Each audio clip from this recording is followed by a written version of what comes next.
IPL cricket सामन्यांवर online betting प्रकरणी upper police अधीक्षकांच्या विशेष पथकानं इचलकरंजीतील फुटवेअरच्या गोदामावर छापा टाकला आणि 6 जणांना अटक केली।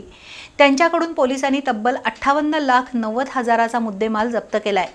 शिवाजीनगर पोलीस ठाण्यात गुन्हा दाखल झाल्यानंतर इचलकरंजीत चांगलीच खळबळ उडाली आहे।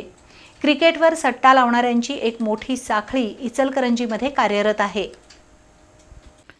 IPL क्रिकेट सामन्यांवर इचलकरंजीमध्ये मोठ्या प्रमाणात बेटिंग लावलं जात असल्याची माहिती अपर पोलीस प्रमुखांच्या पथकाला मिळाली। त्यानुसार रविवारी संध्याकाळी इचलकरंजीतील भुवनेश्वरी मंदिरासमोरील अमेय बडवे यांच्या मनीषा एंटरप्राइजेस या फुटवेअर गोदामावर पोलिसांनी छापा टाकला।